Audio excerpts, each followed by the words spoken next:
అలాగే మీ ఫ్రెండ్‌షిప్ చాలా మందికి ఇన్‌స్పిరేషన్. ఇండస్ట్రీలో గాని, ఏ ఫీల్డ్‌లో అయినా కూడా ఒక ముగ్గురు కలిసి తోడుండి చేసుకుంటే ఖచ్చితంగా ముగ్గురు వర్కౌట్ అయ్యే ఛాన్సెస్ ఉంటాయి.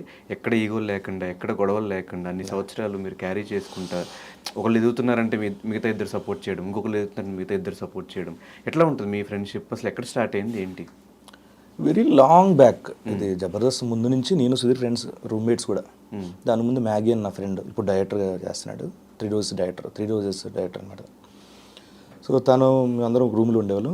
సో ఆ రూమ్లో ఉన్నప్పుడు వేణన్ నాకు పరిచయం. వేణన్ ద్వారా జబర్దస్త్ వచ్చింది. జబర్దస్త్ నేను వెళ్ళిన తర్వాత జబర్దస్త్కి నేను వెళ్ళకముందు నాకు వేరే దగ్గర అగ్రిమెంట్ ఉంది, వేరే మ్యూజిక్ ఛానల్లో. అన్న నేను రాలేను, నేను 10 ఎపిసోడ్ల తర్వాత వచ్చేస్తాను, ఈ లోపు నా ఫ్రెండ్ కూడా ఉన్నాడు అన్న సుధీర్ అని చెప్పి సుధీర్ని పంపించాను. వాడు సెలెక్ట్ అయ్యాడు. దాని తర్వాత నేను జాయిన్ అయిపోయాను. సో అలాగా జర్నీ వెళ్తుంది. ఈ క్రమంలో వేణన్న ధనరాజన్న వీళ్ళు కొంచెం దూరం అయ్యారు షోకి. దాని తర్వాత టీమ్ లీడర్లుగా అనౌన్స్ చేశారు. చేసిన తర్వాత ఇక్కడ రైటర్ కావాలి మాకు. నేను ఐడియాలజీ చెప్పగలను, కొంతవరకు రాయగలను, కానీ పూర్తిగా పంచులు అంటే కష్టం. అప్పుడు నాకు రాంప్రసాద్ ధనరాజన్ టీంలో చూసి ఇలా రాస్తాడు రమ్మన్నాడు, అసలు అద్భుతంగా రాస్తాడంటే సరే ట్రై చేద్దామని చెప్పి అలాగా ముగ్గురు ఎగతాం. నాకు TV9లో నాకు సన్నీ కలీగ్ నాకు. సో సన్నీని కూడా తీసుకొచ్చాను. సో అలా నలుగురు అటాచ్ అయ్యి ఎక్కడ ఎన్ని సంవత్సరాలు ఈగో క్లాషెస్ ఫ్రెండ్షిప్లో ఏం గొడవలు లేవు అని అంటే నమ్మను, కానీ గొడవలు ఉంటాయి. ఎలాంటి గొడవలు? చిన్న గొడవలే. ఎలా ఎగ్జాంపుల్? స్క్రిప్ట్ ఉంది, వాడికి ఏదో పనిలో ఉంటాడు, వాడు ఫోన్ చూసుకున్నాడే, ఇక్కడ రాసుకుంటున్నాం కదరా కొంచెం లేవు చూసుకొని. ఒక్కోసారి నేనేదో పడుకుంటాను, వాడు నన్ను అరుస్తాడు అంటారు కదా, మామూలు చెప్పు అని ఆడు సుధీర్. ఇలా ఉన్నాయి ఇమ్మీడియట్గా ధర రెడీ ఇమ్మీడియట్ అంతే, సెకండ్స్లో పోతాయి అవన్నీ. అవి కూడా లేకపోతే బోర్ కొడుతుంది. ఇది చూసి బావా అనుకుంటాం. ఓకే. సో ఇప్పుడు సుధీర్ కూడా ఆయన హీరోగా బిజీ, అటు యాంకర్గా బిజీ. ప్రదీప్ అన్న ఇప్పుడు సినిమా చేస్తున్నాడు. అది కూడా చేస్తున్నా సినిమా. అది కూడా చేస్తున్నారు మీరు? ప్రదీప్ సినిమాలో క్యారెక్టర్ చేస్తున్నా, మంచి క్యారెక్టర్. అది కూడా మంచి క్యారెక్టర్, మంచి కథ, మంచి సినిమా అది. ఆయన డెసిషన్ గురించి మీ ఒపీనియన్ ఏంటి? అంటే కంప్లీట్గా మేల్ యాంకర్స్లో టాప్ పొజిషన్లో ఉన్న వ్యక్తి సడన్గా అది మానేసి సినిమాల్లోకి రావడం, ఆ డెసిషన్ మీద వాట్ ఈస్ యువర్ ఒపీనియన్? నేను మాట్లాడిన దాంట్లో బాగా తెలిసింది, అర్థమైంది ఏంటంటే ఈ సినిమా రన్ అవుతున్న క్రమంలో నేను ఏ షోలు పెట్టినా దాన్ని రిఫ్లెక్ట్ అయిపోతాను నేను. ఆ వర్క్ ప్రెజర్ ఉంటుంది. సో అందాక ఈ సినిమా చేసినంత వరకు మిగతావన్నీ ఆపి దీని మీద దృష్టి కేంద్రీకరించి మొత్తం ఫినిష్ చేసిన తర్వాత మళ్ళీ కావాలంటే చేద్దాం అని, అంతే తన ఒపీనియన్ ఉంది, నాకు చెప్పాడు కూడా. అంతేగాని వేరే ఇదేం లేదు. ఫ్యామిలీ లైఫ్ని కూడా సోషల్ మీడియాలో ఎప్పుడు చూస్తూ ఉంటాం, హ్యాపీగా. అటు సినిమాలకి ఇటు ఫ్యామిలీకి ఎలా టైం మేనేజ్ చేస్తున్నారు? ఇంట్లో తను ఎట్లా చూసుకుంటున్నారు మొత్తం హౌస్ మొత్తాన్ని, మీరు ఉన్నా లేకపోయినా?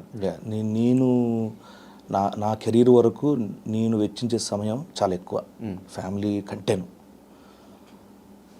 నన్ను నడిపించడంలో అండ్ ఫ్యామిలీ నడిపించడంలో, మా పరివారాన్ని అంతా బాగా చూసుకోవడంలో మా వైఫ్ రోల్ అనేది చాలా ఎక్కువ. అంటే ఇద్దరికి ఎంత పర్సెంటేజ్ ఇస్తామంటే నేను 80% తనకి ఇచ్చేస్తాను, ఆ క్రెడిట్ అంతా.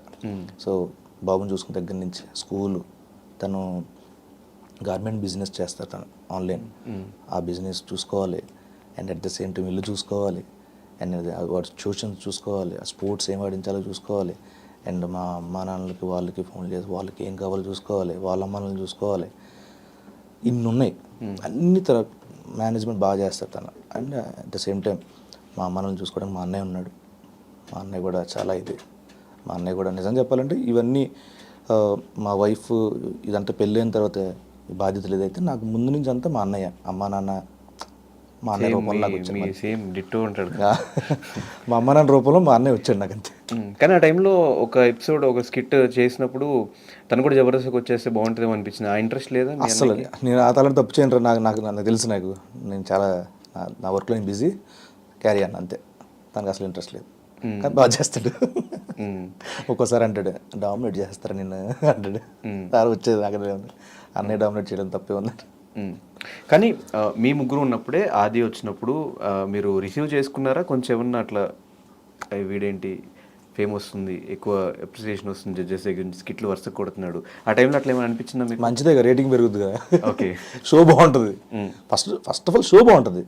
షో రేటింగ్కి వస్తే అందరికీ దాన్ని ఏమంటారు యావరేజ్గా వెళ్ళి ఒక రేటింగ్ వస్తుంది. ఆ రేటింగ్ వల్ల స్పాన్సర్లు వస్తారు. స్పాన్సర్లు వస్తే మా కాలపరిమితి బాగుంటుంది, ప్రొలాంగ్ అవుతుంటుంది. సో హ్యాపీ, ఎవరు స్కిట్ పేలినే హ్యాపీయే. ఎందుకంటే మా దగ్గర ఏంటి లాస్ట్కి 6 స్కిట్లలో 3 స్కిట్లు బాగుంటాయి చాలరా బా, మిగతా 3 నడిచిపోతాయి. ఎందుకంటే మధ్య మధ్యలో ఒక స్కిట్ వేసేస్తే వెళ్ళిపోతాయి. అదే భావన. ఈవెన్ ఆదికి కూడా అంతే. ఒక్కోసారి తన స్కిట్లు డల్ అయినప్పుడు వేరే స్కిట్లు అమ్మాయి ఎవరిదో బాగా వచ్చింది మనడు అంటాడు. మాది డల్ అయినప్పుడు అది వచ్చి అమ్మాయి అది నీది బాగా వచ్చిందిరా చాలరా బాబు ఈ ఎపిసోడ్కి చాలా హ్యాపీ, ఇలా ఉండేది. అలా భాస్కర్ ఇలా చాలామంది ఎవరో ఒకరు పోతే ఎవరో బతికించేవారు ఎపిసోడ్ని. సో అలా అందరూ భుజాల మీద వేసుకుని నడిపించారు.